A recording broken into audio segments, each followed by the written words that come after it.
Hey guys, Mike Hill here, and you are listening to the Everything Went Black podcast. Welcome Angelo Richardson. He's the Ammo Fight League welterweight champ and also one of the coaches at Golden Falcon Gym over in West Haven, Connecticut. One of the best MMA training facilities in New England, in my opinion. Angelo took some time this afternoon after training to talk about his journey through the martial arts lifestyle and how he ended up fighting. And it's a really fun hang. Angelo's a great guy, and he says some really cool little gems of knowledge for anyone out there who's looking to embark on this sort of thing. This episode, like all episodes, is brought to you by Savage Gold Coffee. Head over to savagegoldcoffee.com and pick up a bag. Also like to give a shout out to our affiliate sponsors on it. If you're into throwing kettlebells around, taking supplements, and eating cool things like cacao and weird nut butters, you can go to one of the portals over on the everythingwentblackmedia.com website. You'll see that there's 2 portals. Click on the portal, pick up a couple of items, and you help out keeping the lights on around here. I'd like to thank everyone who's been supporting us on Patreon. For as little as $1 a month, you can make a big difference here and just keep things moving forward. For regular listeners, I've described what I've done with this money. For anyone new, I took some of this cash and I shot a pilot a couple of weeks ago for what I'm hoping is going to turn into a show, which is related to this podcast. So, I'm not just taking your money and spending it on booze and drugs. I'm actually putting it to pretty cool use, trying to keep this media moving forward, just trying to have some fun and put some good content out there for you guys. If you want to follow me on Twitter at Mike Hill HQ, Instagram, Everything Went Black _ Mike Hill, and on Facebook, you can either follow the Facebook Everything Went Black page, or you can follow me, Michael Hill. So I'm here at Golden Falcon Gym with Angelo Richardson, who recently won the welterweight title in Ammo MMA. Yeah, how's it going, man? It's going good, man. Thank you for having me. Good training today? Yeah. Beating me up a little bit. Appreciate it. Dude, I think you beat me up a little bit today too, man. heavy clinch work, It's all good. But are you originally from Connecticut, or you grew up somewhere else? No, so I was born in Dover, Delaware. When I was, from what I'm told, when I was about 2 or 3, my mom kidnapped me, took me to Connecticut. Kidnap, I guess, isn't the right word. But I came with my mom to Bridgeport, and I lived in Bridgeport for most of my younger years. Went back and forth between here and Delaware just to visit family and stuff like that, but I've spent most of my life here. Did a brief stint in college back in Delaware, but other than that, I've been here pretty much my whole life. So when did you start in martial arts? I started martial arts when I was 6 or 7. I was like a really just kind of awkward kid, just because I think maybe because I moved around a lot. I didn't have a great time making friends, so I was kind of to myself. I was like one of those kids that was like 6 and liked reading rather than like playing and stuff like that. That was the same as me. I was like into comics and didn't really hang out that much. Exactly, yeah. So I was one of those awkward kids. And, kids, if you're different than other kids, they kind of single you out a little bit. So I was definitely singled out a little bit, got picked on a lot. And then one of the kids, was messing with me, ended up, being physical, you know what I mean? Like bullying me physically and stuff like that. And my mom didn't like that, so we tried Taekwondo, as a solution.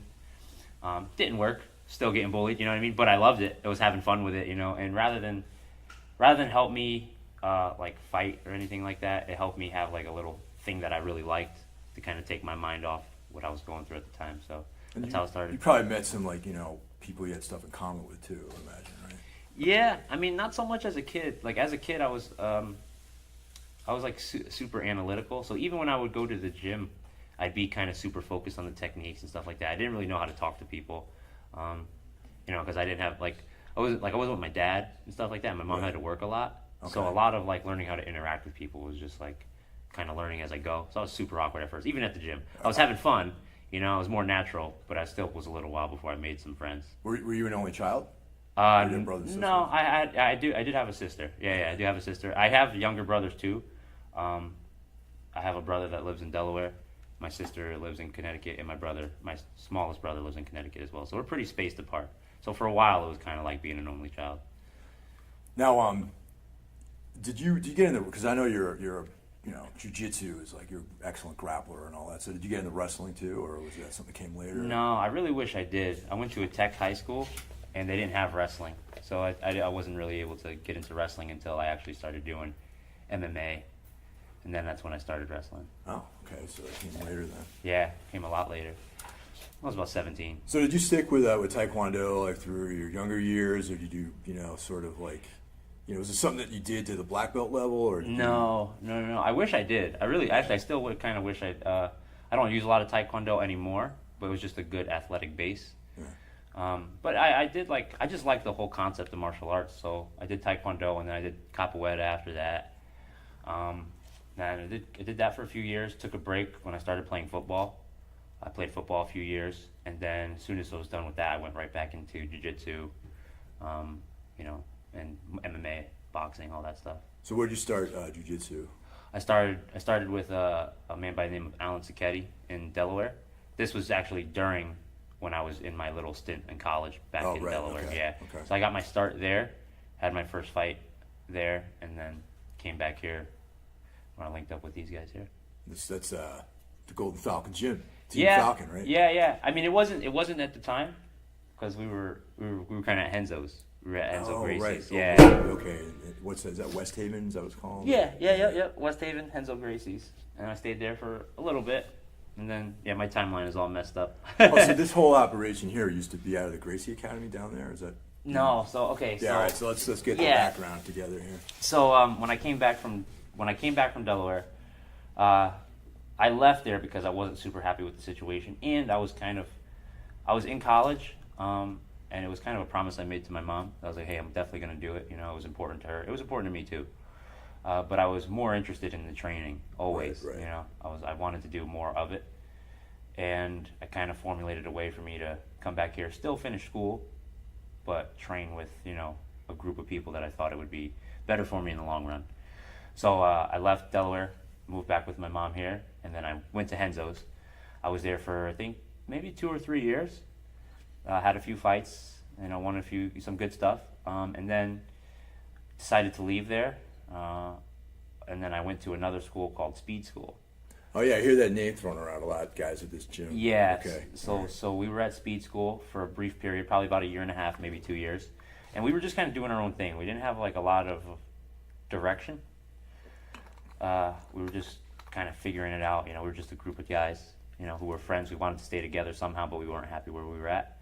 And then Muhammad came along, and then that kind of changed how we were doing things, So we kind of started following Muhammad's lead with what he wanted to do. And then he wanted to make a gym. And so he opened this place, and now here we are. So we all came with him. We decided we wanted to stay together. So we left Speed School. We're here at Golden Falcon. And to be clear, Speed School was not an MMA gym per se. It was a sports performance facility. Oh, okay. So it was very much a transitionary type thing. Like they had the CrossFit type stuff there. Yeah. Odd object kind of shit. Yeah, it was more geared toward helping college athletes kind of reach the next level. So it was great in that aspect, is that we had great strength and conditioning facilities and an indoor turf field, but we didn't have a lot of other resources as far as martial arts went. So, I mean, was that like kind of like a fight team there, just like a bunch of guys who were, training there, but were interested in MMA, but it wasn't? Yeah. Did you guys compete while you were there? Yeah, no, we did. Okay. We were competing. We just were kind of teaching and coaching ourselves. I see. Okay. So not the best situation, but it was just kind of what we did just to stay together somehow. We couldn't we couldn't stay where we were at any longer. Right. And we had to do something. But so it was, again, like people say, transitionary jobs where they, you get a job at not to say in a bad way, but you get a job at McDonald's. Yeah. And just so you can make some money until you're onto something better. Yeah, get on to the next chapter of everything. Yeah, exactly. Okay. So it was very much that type of thing. And then Mohammed Lemon Jardine showed up at Speed School. Yep. And that sort of was like the catalyst to pulling the team together, I guess, right? Yeah. Well, yeah, exactly. It was more. It's just a good fit, Okay. Like, when he came, he kind of had a lot of experience as far as fighting. Yeah. Mostly Muay Thai, but we kind of already had grappling covered. So it was more just the, he brought experience, but also mindset to the training. You know what I mean? Like, we were going to train this way, and we're going to train for this long, and Right. you know, we're going to have this type of attitude about it. And that kind of really brought us up to a kind of like another level, you know. And then we really started to outgrow what we had at speed school, which is what led to this gym. Yeah, the vibe here is a lot different than a lot of other places I train at too. There is definitely definitely a serious tone to what we're doing here, but also like there's a friendliness that I don't really experience, especially in a lot of the gyms down in New York and whatnot. Yeah, you know what I mean? yeah. No, I definitely think It's a good vibe here, completely. You know? Yeah, I'm happy to hear that. And that's definitely something we pride ourselves on. We have this community vibe, you know. It gets thrown around sometimes, but I really do think we have kind of like a family atmosphere, you know what I mean? You could be here for one day and you could feel like you've been here for a while, Yeah, you know? no, totally. I can attest to that. That's just kind of what allowed us to stay together, you know what I mean? So if we lose that, we lose a big part of what made us want to be here in the first place. So it's very important that we maintain that. We take the training very seriously, but we also, that we laugh a lot. Oh, you know, yeah. And we have a good time. Remember that we're here because we love it, not because someone's forcing us to be here. And we say people are more than welcome, but we want to make people feel like we want them to be here too. Yeah. So yeah, I think we're successful in that regard, and as long as we stay successful in that regard, we'll continue to grow, and we'll have low egos as well too, which also helps. Well, additionally to that, there's 3 belts here now. Yeah. And we got you, Yep. welterweight, at Ammo. We got 2 other guys too, right? Yeah. So there's Dan Dubuque, just won training partner, great guy, very selfless, very, very willing to help, and he just captured the Cage Titans 155 lightweight professional belt over, great opponent, great team, but he's just, he was super on point, man. I mean, he was fucking. Oh, can I curse? Is that all right? Go ahead, yeah. man. Dude, yeah, feel free to express yourself, man. It was a fucking bloodbath over a great opponent too, Yeah. but he was just so on point. Really a testament to his level of professional training and just what he put into it. And then Alex Ortiz, who's fighting in June, and he also captured a belt, and there'll be more belts on the way. So, again, we're just trying to get better and better. And Cage Titans, that was a pro fight, right? It was pro, yep. Yeah. Pro title, yep. One of the competitors on this season of The Ultimate Fighter is a former or competed in Cage Titans. Right? Yeah, Giannetti, former Giannetti, champ Giannetti, yeah. Dan was actually originally going to fight him, and then Giannetti ended up getting the call to The Ultimate Fighter. So, it's Cage Titans is actually, if anyone's listening that's from the Northeast, man, if you're not watching Cage Titans, you're missing out on the best talent in the Northeast. These guys are incredible, really, and a lot of these guys you'll see in the UFC eventually too. Yeah. So, I think Dan Dubuque's one of them. That's awesome. That'd be great if you made it up there. Yeah, he definitely can, man. One of the things I wanted to talk about is like when you first started competing, you said you had a fight when you trained. Was it a jiu-jitsu match or was it an MMA fight? Like, which came first, or did they happen at the same? Or do you even compete jiu-jitsu only? Yeah. So, like my first martial arts competition in general, or just like the? Well, I mean, did you do anything in Taekwondo? Yeah. It's like tournament type stuff. Yeah. But in terms of like when I was an adult and I was getting into, I started in jiu-jitsu, for sure. I did it. I actually was, I was more into the jiu-jitsu at first. I didn't like striking. I think that was more because I didn't understand it as well. And who really likes getting hit? You know what I mean? Yeah, I don't think anyone really likes getting punched in the face. I mean, if you do, then I don't know, man. Maybe Justin Gaethje likes getting punched in the face. Yeah, I don't know. But yeah, I started with jiu-jitsu, and then I went into MMA after that. And my first MMA fight, man, I actually got the piss beat out of me. It was terrible. I was not prepared. Was not anything like I thought it would be. Really? I thought it'd be awesome. I'd go in there, fucking jump off the cage, kick somebody in the face, get my hand raised, walk out. That's not what happened. I got the piss beat out of me for 9 minutes. I ended up like throwing up in the bathroom. My friends and family came from like far away. I fought in Virginia the first time. Wow. And in Virginia, even as an amateur, they allow you to throw elbows and knees to the head, which is usually not allowed in amateur. So I was like we were elbowing each other, kneeing each other. And naturally my family didn't they weren't too thrilled Yeah, about it. that's an easy way to get cut. Yeah. Like throwing elbows and all that sort of stuff. 18. Well, they'd never seen me do anything like that either. 18-year-old kid who had a history of getting bullied and being quiet. You don't think it's gonna go well for him, and it didn't. It definitely didn't. So, but yeah, it's something about it. I don't know. I didn't want to give up on it. Yeah, I was going to ask you about that. I mean, a lot of that's sort of like a pivotal moment, really. If you think about it, it's like, there's in life, there's like experiences that are sort of you can either give up or not give up or continue. So, what was it about MMA that like what did you ever think about not doing it again after getting beat up like that? Oh yeah, oh yeah. I thought about it. I thought about it a lot. Like I don't want to say long and hard, but definitely after getting your ass kicked like that. I kind of wanted to just run away from it all. But the reality was, up to that point, I kind of realized that, all through my young life, I had been basically running away from stuff. Like I had been running away from bullies and other tough shit in my life, like, my parents not being together and stuff. And I don't know, it kind of felt like I had to take a stand here. And I kept doing it, and I did like it. To be fair, it is something I liked, and it kind of spoke to me on some level. Like, I do feel that when you're out and about and you're just doing your day-to-day thing, when you're buying coffee or when you're at the store, you're putting up some sort of mask, right? Like you're acting in accordance to society, right. And when you fight, you kind of stripped bare in a way, It's like whatever is the real you comes out in that moment, and that's a very liberating feeling. So I was drawn to that as well. And that's, just a lot of different things made me want to keep going with it. Yeah. Now, do you see a difference between, say, martial arts and fighting? Yes. Yeah. So, I mean, martial arts is for the purpose of fighting, for sure. But I'm going to quote Matt Brown on this. But, there's a difference between martial skills and martial arts. So martial skills is what we're working on in the gym, right? We're punching and we're kicking and we're learning these tools. And the martial art part is how I choose to put that together, how I choose to mix and match that. And that's my art, that's my use of martial skills together. So it's all fighting, but some people definitely, I don't know, it's just different for some people. Some people, they don't think about it deeply, and some people do choose to. But I do think it's basically the same thing.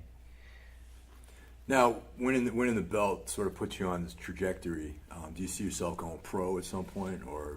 Yeah, for sure. That's always the goal from the start. Yeah. I do see myself going pro. A couple of my coaches have already urged me and said, like, hey, you're good enough to go pro already. You should do it. But personally, I just wanted to iron out a few more things. I'm set for an amateur fight in June, and I'm going to definitely go through with that, see how I feel. And, whether I win or lose won't determine whether I feel like I'm ready to go pro. It'll be certain mental cues, certain preparation things that if they're correct and they feel correct, then I'll be like, okay, this is I'm at the professional level. I'll be ready to go. So, yeah. Now, as far as like mindset goes, like once you have an opponent, what's the sort of process as far as like keeping yourself calm and focusing on the right things? And because just some of the experiences I've had, like once you have it's like there's always the abstract idea of fighting, right? It's like, okay, I want to fight, so I want to fight.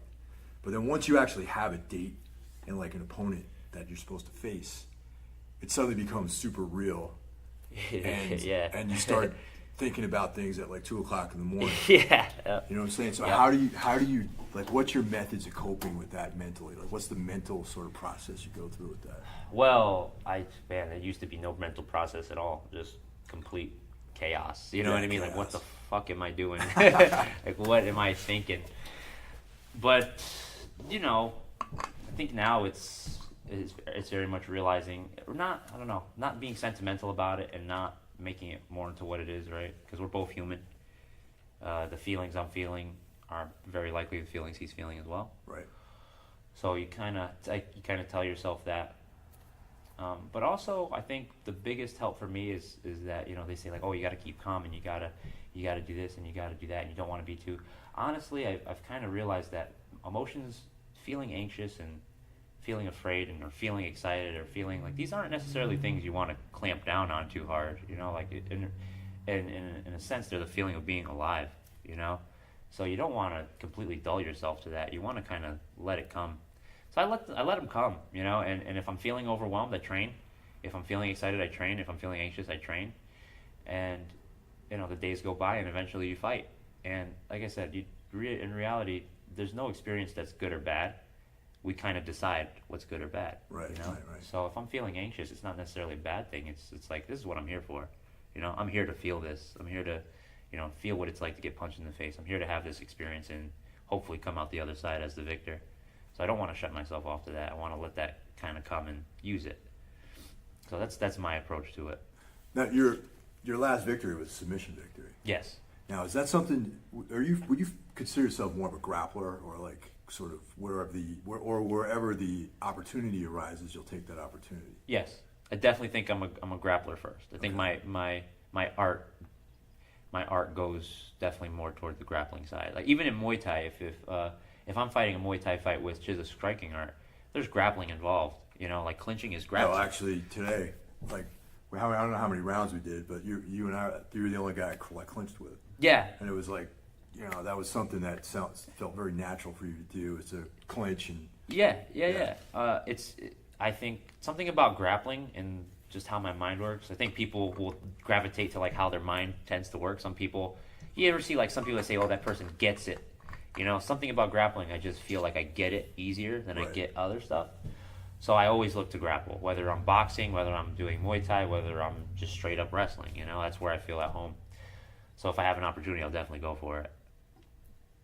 So when your next fight is in June, you're saying? Yep. Then you have an opponent, everything's all set up? Yeah, I don't know if the opponent is confirmed yet, but I'm confirmed. I think I had an opponent, and I'm not sure if they are still contracted to fight. Right. Because I haven't heard from the promoter in a few weeks. Okay. I hope they are.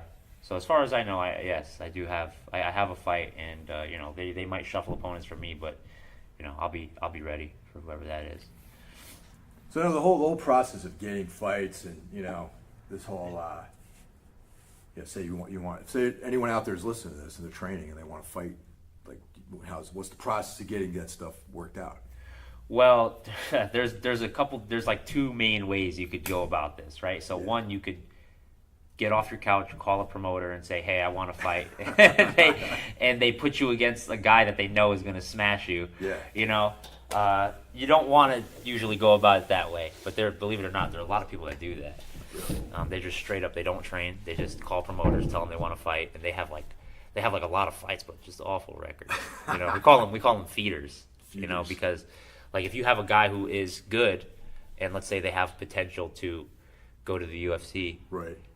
The UFC usually wants you to have a big, nice, pristine record. Sure. Yeah. So like, you'll see a guy who's like 12-0, and if you see a guy that's 12-0 and you look at his record, chances are there's at least one or two guys, maybe more, that are on there that are just like just total cans. Yeah, just fucking cans, man. Yeah. Like, what on earth are they doing in a cage? But if you want to do it the right way, what I think is the right way, you go to a gym with a good coach or someone you feel like has what it takes to really you connect with. That's really important, that you connect with the coach and that you connect with the gym culture. Sign up, pay your dues, train for however long your coach wants you to train before he thinks you're ready, and you can go in there and not get your neck knocked off. And then your coach should take care of it from there. You got to make sure you got a good coach who's really looking out for you. And the coach should take care of it for you. So in the best case scenario, you're just going and training and enjoying training, and it'll kind of come on its own. Is there this thing where I know in some promotions, like certain gyms, that they sell tickets, and is there an aspect like that as well, or like for example down, like I'll just use an example of like Friday Night Fights down in New York. Like there's certain gyms I was noticing a lot of there'd be a lot of big representation of certain gyms down there. Yeah. And it turns out that these guys are selling like a lot of tickets, so it's easier for them to get their fighters like on cards and that kind of stuff. Yeah, that's definitely the case. Like, let's say that there's a promotion here, right? And I think it happens more when you have guys that have been around for a while, So let's say they're, like Friday night fights, for example. I don't know how they operate or whatever, but if they've got local guys, right? Well, the local guys, their friends and family are going to come every time. Right. So exactly. they're gonna sell a lot of tickets in that regard, right? So if you have a local guy who needs a fight, but they can't find anyone, well, that's much easier to fly them out somebody, right? Like you could go and find someone from maybe across the country, fly them in to fight, because their ticket sales are going to cover the cost of flying that person out. So it's kind of practical. I don't blame promotions for having to do that, you know what I mean? Because it's practical. Yeah. Whereas if you're flying in two guys who nobody locally knows and they really don't care to see, you have a much harder time making money off that. So that's definitely an aspect of it, and that's just business. I don't fault the promotions for doing that. Yeah, it's just another interesting aspect of this whole game, really. Yeah. That sort of commerce part of it, you know what I mean? Yeah. It's part of prize fighting, really. Yeah. And that's what I'm saying. You got to separate, from my opinion, love of the art for love of the fighting and the cash. Like another thing for anyone's listening, if you want to fight because you want to get rich and like want to have something glamorous, do not fight. Do not fight. It is the least glamorous, fucking most just. It's not that. If you love fighting or if you love martial arts and it improves your life, makes you feel good about yourself, gets you out of a hard place in your life, right? Then definitely do it. If not, then if you don't love this, then do not try it. You're gonna get hurt. How did you meet Coach Roger? Coach Roger, let me think. So when we were at speed school, we were we were looking for like someone to come in and help coach us. Like similar to when Team Alpha Male, they didn't have a coach. They were just kind of coaching each other. So they were looking for a coach. We were in the same boat. We were just looking for someone to kind of come in, take over the teaching aspect and, a little bit of guidance. So me and one of my grappling coaches, Chris, we went down to Bridgeport, we were just checking out some academies, and we walked into Cruvinel Brothers GF team. And Roger wasn't teaching at the time, but he just happened to walk through the lobby, and started talking to me. He said, "Hey, I'm Angelo," and he was like, "Oh, hey, I'm Coach Raj." Or he didn't introduce himself as Coach Raj, but introduced himself, Roger Denton. I had already heard of him. It's hard not to know about Roger Denton in Connecticut if you're involved in martial arts. And if you're involved in martial arts or you go to any bars, it's hard not to hear about Roger. Yeah, he's got a big personality, I would say. For sure. Yeah, for sure. definitely. Great guy, though. Great guy. Very, very good, solid dude. Yeah. People I think have the wrong idea about him. Honestly, he's been so solid, and really helped us out. If he likes you, he'd give the shirt off his back for you for sure. If he doesn't like you, then I don't know. You might want to be careful. But great guy, and just kind of ran into him by chance. And he asked me if I was a fighter. I said yeah, and he said, "Hey, let's work together." And that just literally just like that. Didn't know me, didn't know who I was, where I was coming from. Just he's that motivated about martial arts. When he just meets someone who's a martial artist, he wants to exchange ideas so now we got him. He comes here to Golden Falcon a couple times a week, tunes up our grappling and our MMA skills. One of the most knowledgeable people I've met in my life, and I've met some very knowledgeable people, and he's one of the top for sure. One of the things I like about Coach Rogers, like the repertoire that he pulls out, is I like train grappling here and there. I don't consider myself much of a grappler, but one of the cool things about what his approach is, he combines like a lot of wrestling, which I think as far as MMA goes is like, a very important component. Like if you go to like say a school that's focused on the gi mainly, they're not really running those like takedown sequences the way Coach Roger like presents that. You know what I mean? You're 100% right. When I first started training jiu-jitsu, my takedowns in wrestling was anemic. I didn't know what the hell to do. It wasn't. I would dive at someone's legs, sure, but it wasn't like good wrestling. You know what I mean? It wasn't. Yeah. And I think that's a big X factor, because you'd be surprised. Even in MMA gyms, they'll have. I've been in a few MMA gyms where they'll have a striking program and a jiu-jitsu program, but the programs don't feed into each other, right? Yeah. It's a traditional Muay Thai program and a traditional gi jiu-jitsu program where they talk about pulling guard and berimbolos and shit like that. Which is not practicalness. So, yeah. And then a Muay Thai program where they don't take into account grappling and anything like that. So he rarely bridges that gap for us, where he says like, hey, your striking will intersect with your grappling here. Yeah. Your wrestling will intersect with your jiu-jitsu here. It just that's MMA, man. That's how it's supposed to be done. Yeah, and also just to bring it up, this gym, no, we don't never train in the gi, so it's strictly no gi. All no gi. Yeah. All no gi. Anyone in the Connecticut area is thinking about coming here wearing a gi, you can leave that at home. I mean, you're welcome. You're welcome to throw it on after class. We're not, racist against the gi or anything like that, But it's not you got to look at the goal of the gym, right? Our goal is to make the best possible MMA fighters there is. So it's not that the gi is useless for that. It's just it just feels like our time is better spent working with how we'll be in the cage. It's just a different sport, really. For sure. I mean, pretty much. So. For sure, I agree with that. So now, as far as like social media out there, where can people find you if they want to check out your fights, like what's going on, support you somehow? Facebook, Angelo Richardson. No weird nicknames. Okay. Just Angelo Richardson. Again, I post, just random stuff up there. My Instagram kind of focuses more on the fighting stuff, so that's Phantom93_. And yeah, that's where if you want to look at the, if you want to look at the fighting stuff and see what's coming up next, I put all that stuff up there. Put it on Facebook too, but on Facebook there's memes, politics, random stuff, So yeah, both places are good to reach me. And the gym, what's online? What's the online presence for the gym? We got there's a gym Facebook page. It's just Golden Falcon Gym, I'm pretty sure, and same thing, Golden Falcon Gym on Instagram. So I think on Instagram there's no spaces. You just type in the whole name. Yeah. But yeah, we're on Instagram and Facebook as well. And anyone out there that follows me on Instagram, you can find Golden Falcon under my stuff I follow too, if you're interested in that. There you go. You probably got a bigger following than I do, I bet.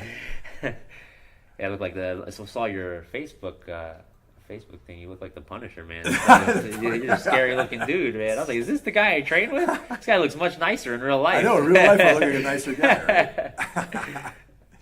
Yeah. Well, anyway, champ, thanks a lot, man. I appreciate it. Thank you, brother. Really appreciate it. Thanks a lot, brother. Have a good afternoon. You too.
The